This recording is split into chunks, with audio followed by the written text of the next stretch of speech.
ഈ യാത്രാ സ്റ്റോറികൾ ചെയ്യാനായിട്ട് നിരന്തരമായി യാത്ര ചെയ്യുമ്പോൾ മിക്കവാറും നമ്മുടെ വാഹനത്തിലായിരിക്കും നമ്മളൊക്കെ യാത്ര ചെയ്യുക. വല്ലപ്പോഴും ഒക്കെ നമ്മളൊന്ന് മാറി ചിന്തിക്കണം. കാരണം നമുക്ക് വളരെ റിസ്ക് ഇല്ലാതെ ഷൂട്ട് ചെയ്ത് പോകാൻ പറ്റുന്ന സംവിധാനമാണ് ഓട്ടോറിക്ഷയും ട്രെയിനും അതുപോലെ ബസ്സുകളും ഒക്കെ.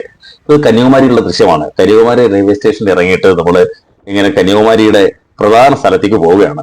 ഒരു ഓട്ടോറിക്ഷ വിളിച്ചിട്ട് അതിലാണ് യാത്ര. നല്ല സ്മൂത്ത് ആയി ഓട്ടോറിക്ഷ ഓടിക്കുന്ന ഒരു തമിഴ്നാട്ടുകാരൻ ചേട്ടനാണ് ഡ്രൈവർ. എന്തായാലും ഒരു ഫ്ലൈറ്റിൽ ഇരിക്കുന്ന ഒരു സുഖമൊക്കെ ഉണ്ട് കേട്ടോ. ചേട്ടൻ ഇങ്ങനെ നല്ല വളരെ ബാലൻസ് ചെയ്ത് വളരെ കൃത്യമായി സൂക്ഷിച്ച് യാത്രികർക്കൊന്നും ഒരു കുഴപ്പം ഉണ്ടാകരുതെന്ന രീതിയിൽ തന്നെയാണ് വളയ്ക്കാതെ തിരിക്കാതെ വെട്ടിക്കാതെ ഒക്കെ ഓടിക്കുന്ന ഓട്ടോറിക്ഷയാണ്.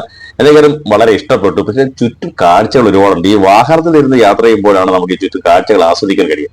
സാധാരണ നമ്മൾ ബൈക്ക് ഓടിച്ചു പോവുക അല്ലെങ്കിൽ കാർ ഓടിച്ചു പോവുക അപ്പോഴൊന്നും നമുക്ക് ആസ്വദിക്കാൻ പറ്റില്ല. കാരണം നമുക്ക് ശ്രദ്ധ നമ്മുടെ വാഹനം ഓടിക്കുന്നതിൽ കൂടി ഉണ്ടാകുന്നതുകൊണ്ടാണ്. പക്ഷെ മറ്റൊരു വാഹനത്തിൽ നമ്മൾ ഇരിക്കുമ്പോൾ റിസ്ക് ഇല്ല. അതുകൊണ്ട് ഞങ്ങൾ ഇങ്ങനെ ഞാനും എന്റെ സുഹൃത്ത് ഹരിയും ഉണ്ട്. ഞങ്ങളുടെ കന്യാകുമാരിയിലെ റെയിൽവേ സ്റ്റേഷൻ ഇറങ്ങിയിട്ട് നേരെ ഇങ്ങനെ കന്യാകുമാരി സ്ഥലത്തേക്ക് പോവുകയാണ്. പ്രധാന ബീച്ചിലേക്ക് പോവുകയാണ്. അപ്പോൾ ഒരുപാട് കാഴ്ചകളൊക്കെ ഉണ്ട്.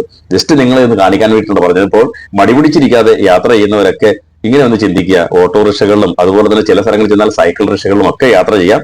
അങ്ങനെ നടന്നു പോകുന്നവർക്ക് അങ്ങനെ പോകാനും കഴിയും.